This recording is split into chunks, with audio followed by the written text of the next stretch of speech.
आजकै गएछ।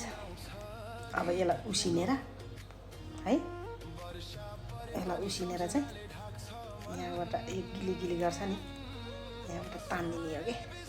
यसलाई अहिले नछुएर राख्ने भने त यो फुत्त यो ढुङ्गाबाट निस्केर हिँड्छ। अहिले मेरो हातमा छ, छुइएको छुइ गरेर यो भित्र पस्यो, नत्र घट्टे किरा जस्तो बाहिर आउँछ है। यस्तो पनि खान्छन् ओमानमा।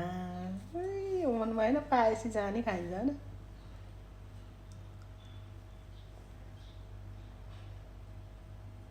भर्खरै ल्याएको समुद्रबाट। धेरै भयो लाइभ के अरे टिकटकमा नआएको, किनभने गला अवरुद्ध धेरै दिनदेखि, त्यही भएर जाँगर नचलेको के। यसलाई के है नछुने भने यो बाहिर आउँछ कि, देख्नु भएको नि बिस्तारै बाहिर आहा। यसलाई छुनुपर्छ, यो सबै भित्र जान्छ है।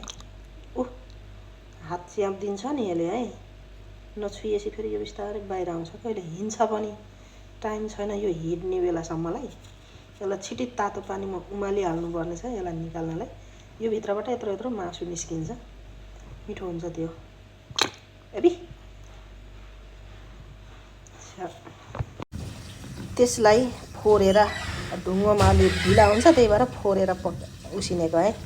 अब यसलाई उसिनिसके पछाडि अहिले यस्तै खाने, नुन मसला केही नलाइकन।